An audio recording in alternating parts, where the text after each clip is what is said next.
gua kejar lu ya ke Afrika, gua kejar lu ke Antartika, tapi how? Pertanyaannya bagaimana? Kalau KPK-nya masih kayak seperti sekarang ini. Emang Gitu. KPK sekarang gimana? Pak Saud, ini soal kepala daerah.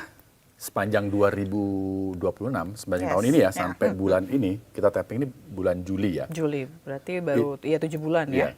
Itu sudah ada 11 kepala daerah yang kena OTT. Gitu. Wow. Jadi kan jadi pertanyaan besar nih. Kok bisa gitu loh?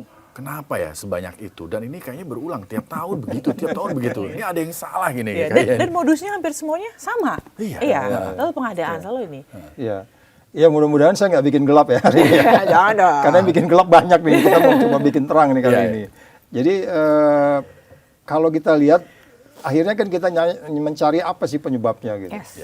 Dalam pikiran saya sebenarnya jelas pertamanya itu adalah memang biaya politik yang tinggi. Jadi muncul yang disebutnya political corruption. Dari political corruption itu muncul lagi yang paling atas sebenarnya itu state captured corruption. Jadi korupsi yang kemudian dibuat itu dikesankan oleh negara gitu. Jadi makanya disebutnya state captured corruption. Dan itu memang itu semua unsur-unsur yang ada di negara itu tata negara kita, instrumen tata negara kita ikut di dalamnya. Mari kita lihat kemarin. Sebelumnya ada orang yang ngawasin karir-karir hakim itu 54 kilo loh. Sebelum 74 kilo ini ada 54 kilo kan. Ya, termasuk uang gitu. Itu orang yang harus bertanggung jawab mewakili Tuhan loh. Iya. Ya dia di rumahnya ditemukan. Jadi maksud saya yang orang-orang yang bikin gelap ini kalau kita cari urut-urutannya apa sebenarnya? Di awalnya itu sebenarnya dimulai dari apa yang disebut state captured corruption, political corruption, baru nanti terus urutannya. Karena apapun ceritanya, ketika kemudian politik itu memang harus kita akui demokrasi harus jalan. Demokrasi kita itu tidak jalankan dengan baik. Makanya ada satu badan di Eropa yang namanya Pareto Demokrasi. Pareto Demokrasi ini dari 100 memberi kita angka sekitar 25 something. Kecil banget sih lah. 25 cara kita membina demokrasi. Apa yang dinilai? Egalitarian di partai politik, terus kemudian banyak hal-hal lain lah yang terkait dengan partai politik, kaderisasinya, terus money politiknya. Rakyat kita kalau nggak dikasih uang cenderung nggak mau milih katanya. Sekarang nasib gua nggak berubah dengan lo. Jadi kasih dulu gua baru gua pilih lo. Nah itu yang kita harus selesaikan. Jadi kalau kita harus mau bikin terang hari ini, kita harus terang-terangan memang. Jangan ada yang kesinggung juga kalau kita bilang pemerintahan sekarang apakah sudah bikin terang atau makin gelap kan gitu kan. Lu bikin gelap gitu ya. Lu bikin gelap diusir loh.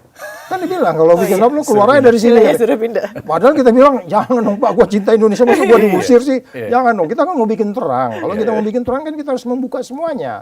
Jangan ditutup-tutupi. Makanya selalu saya bilang memberantas korupsi itu kemana aja teorinya selalu ada 4 hal yang disebutnya transparan. Kalau nggak transparan pasti gelap kan. Yang bikin terang harus terbuka kan. Transparan, akuntabel, baru bebas dari konflik kepentingan, baru kemudian fair. Nah, kembali lagi demikian banyaknya orang-orang ditangkap ini karena memang coba deh siapa yang diambil itu? Di antaranya pasti ada tim sukses, ya kan? Iya, itu indikasinya jelas. Jadi political corruption lagi kok yang disebutnya state captured corruption. Terus kemudian yang dimasukin itu selalu kalau nggak pengeluaran negara, ya kan, ya itu akhirnya itu dikenakan di pasal 2, pasal 3, kalau nggak gratifikasi atau pemerasan kalau dia pasal 12E itu.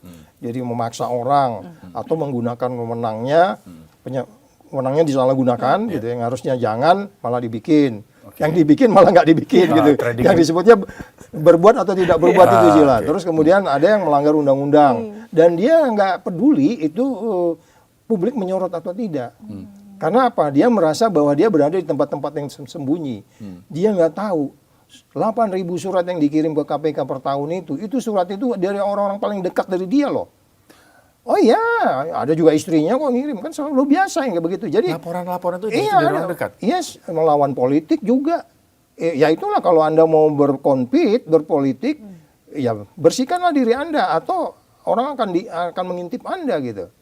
Ya kan, contoh yang paling sederhana, tiba-tiba Anda bangun rumah besar, ya kan, rumah itu besar sekali, itu diamatin orang, kan gitu kan, siapa ini orang ini, dari mana uangnya, dari mana uangnya? Kamu bisa masuk ke LHKPN-nya KPK kan, si A, menteri ini, kok nggak ada LHKPN-nya, dia tinggal di rumah itu, kan begitu kan, termasuk yang FA ini kan akhirnya disebutkan, dia nggak bisa laporin ke LHKPN. Jadi kalau kita fokus kepada pemerintahan sekarang, pemerintahan di kabupaten kota, basically mereka tidak berubah dan KPK itu seperti nggak ada gunanya.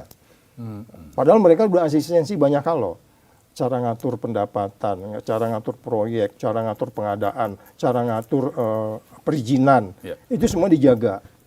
Itu yang selalu saya bilang, kehadiran KPK di daerah itu orang tetap baik. Tapi kan nggak peduli kan. Coba tanya deh, kalau ada waktu tanya orang-orang yang 11 tadi, 11 kepala daerah itu ya, yang udah diambil itu pernah nggak dia bersentuhan dengan jajaran deputi pencegahan KPK? Pasti dia bilang pernah. Paling nggak akan ketemu pimpinan, tapi ketemu staf yang dikirim oleh KPK ke daerah. Apa problem Pak? Begitu dia bilang hana problem, tapi problem banyak. Ya, jadi itu maksud saya, bukan mereka nggak tersentuh di pencegahan itu agar orang yang tetap baik ini, tapi ketika transaksi sudah terjadi, kan ya itulah transaksional itu. Hukum ekonominya adalah, ya dia harus meminta, ngasih 10, masa gue jadi menerimanya jadi 5, ya mintanya gue 20 dong. Ya, ada kaitan nilai tukar juga kan. Iya. Tapi kalau dilihat tadi kan disebutin sama Pak Saud soal ada money politik yang ya lo pilih gue dapat duit biar gue pilih lo gitu kan. Nah, tapi kalau misalnya kita lihat dari proses pemilihan begitu ya, ada selain ada ke pemilihnya, tapi ini juga ada ke partainya atau pencalonannya begitu. Nah, kalau dari survei ya atau dari pengalamannya Pak Saud selama ini menangani kasus korupsi kepala daerah, yang bikin berat itu pada saat bagi-bagi duitnya, apakah pada saat pencalonannya atau seperti apa? Ya pertama kan ketika kita ingin menang kan tentu kita akan mengundang semua resource kan. Iya kan, teorinya resource based view disebutnya itu kan. Kan kita kalau mau menang pertempuran itu kan harus ada resource. Resource terlebih utamanya SDM, ya kan? Itu yang saya bilang dulu, bukan saya, KPK waktu itu berpikiran bila perlu semua partai politik hanya boleh di TV ngomongnya 15 menit per partai gitu, misalnya. Atau bannernya itu nggak boleh segede Senayan gitu. Bannernya hanya boleh segede koran gitu kan. Itu batasan-batasan itu kan itu bikin biaya ekonomi tinggi kan. Ya ketika kemudian kita resource-nya terbatas, uangnya terbatas, orangnya terbatas, pengetahuan terbatas, jaringan terbatas. Ini kan mau dikembangin nih semua nih. Uang, orang, barang, jaringan ini kan mau dikembangkan. Kan kita harus masuk sampai kecamatan di bawah kan, sampai ke desa-desa kan. Kalau dia umpamanya katakanlah baik itu presiden maupun gubernur maupun wali kota lah dan seterusnya. Dia kan harus masuk ke tempat yang paling sempit di mana orang punya hak suara di sana. Nah, bagaimana menggapai ini semua kalau resource-nya terbatas? Nah, muncullah Bohir ya kan. Muncullah teman-teman. Gua ini loh ya, Bohir ini udah kebayang nih. Oh, sono tuh gua gali lumayan tuh galian C itu katanya ada emasnya tuh di bawah tuh kan begitu kan? Ya, muncullah istilah oligark itu gitu. Nah, jadi sekali lagi ketika kemudian pertanyaan tadi Mbak Zila tadi pertanyaannya siapa yang harus bertanggung jawab ya dari awalnya dulu memang itu yang saya bilang selama undang-undang pemilu kita belum menjelaskan atau mengatur pasal yang mengatakan dilarang memberi dan menerima dengan penjelasan yang jelas karena ada kejadian gini loh. Di beberapa kasus itu, yang memberi itu bukan tim sukses. Orang lain. Dia nggak dihukum, karena dia bukan tim sukses katanya. Emangnya Mas Riksi mesti tercantum di dalam tim sukses, namanya masuk tim sukses si A gitu. Nggak juga kan, kamu bisa aja dari orang kan, dari mana, kasih. Yang penting dipilih, kita yakinkan. Benar bro, udah Pak, ini ada kok tanda terima segala macam, ini ada foto. Ya, dia nggak tim sukses gitu. Jadi maksud saya, harus masuk ke detail-detail, memberi dan menerima ini harus dihukum dan bagaimana kita mengawasinya. Sehingga kemudian kita bisa meyakinkan, orang datang ke bilik suara, memang gue lihat nih, gue punya barang jago nih orang ini. Integritasnya baik nih, gue pilih dia nih. Kan maunya kan harapannya begitu kan, jadi nggak ada persoalan-persoalan di resource tadi itu gitu.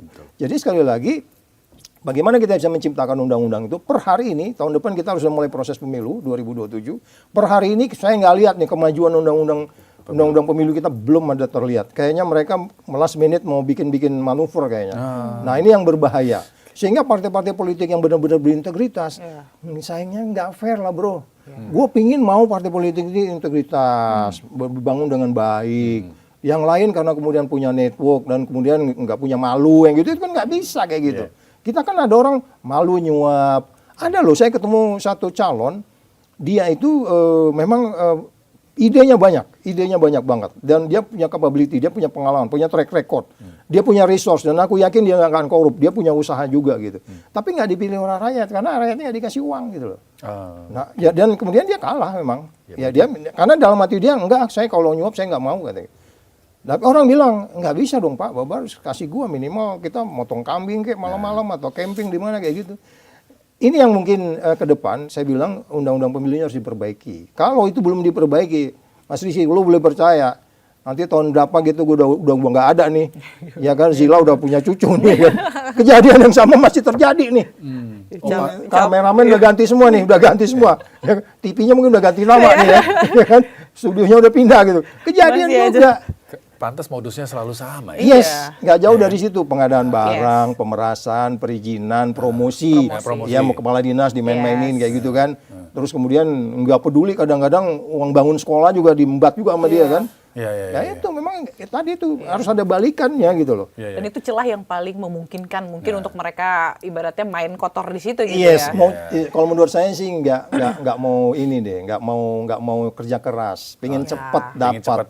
Ya, kalau dia katakan gini ya, oke lah kita anggap aja satu calon ya. Dia itu hanya datang dirinya, Tuhannya, keluarganya, dan pengetahuannya. Mungkin dia pernah ikut di Lemhanas, dia pernah ikut PSD. Walaupun PSD-nya kita kadang-kadang ragu juga orang tiba-tiba jadi doktor, nggak pernah nyusun ini kan banyak kejadian. Kita anggap murni aja lah dia. Nah, kemudian dia datang dengan idenya, dengan integritasnya. Nah, kemudian dia mikir, oh iya gue harus menang nih. Nah, tahun depan nih, karena kan gini, setiap orang kan datang memimpin tuh dengan value kan, dengan nilai kan. Nggak semua juga kita harus beranggapan orang yang jadi kepala daerah itu semua otaknya korup. Enggak, itu belakangan biasanya. Karena sistem yang membuat dia seperti itu. Dia datang pertama ideal dulu. Dan orang itu biasanya sudah menjalani karirnya juga. Dia kalau di partai politik paling nggak dia di atas rata-rata, ya enggak. Ya enggak juga orang cuma diem, tiba-tiba mau nggak akan dapat dukungan lah. Di atas rata-rata. Artinya apa? Ketika dia kreatif, dia harus bertahan dari sisi resource. Tadi kan terbatas resource tadi itu ya, baik orang, jaringan, uang dan seterusnya. Dia kan bisa menggunakan tanpa harus konflik kepentingan. Contohnya, dia tahu bahwa ada satu usaha yang bisa saya jalani tanpa konflik of interest, walaupun itu berisiko. Nah, tapi bisa jadi umpamanya kadang-kadang orang pakai nominee, pakai orang lain. Dia mulai jalan, dia mikir, oh iya, gua suruh orang lain nih, yang penting nanti uangnya ke gua. Nah, itu kadang-kadang juga serapi itu aja pun itu bisa ketahuan gitu loh. Apalagi pingin jangan dengan cepat. Ini bangun jembatan, kasih gua ya 10%. Pak, gimana Pak? Besinya lu kecilin aja. Mau rubuh mau enggak. Nah, yang kayak gitu-gitu pasti ketahuan. Ada auditor kan gitu.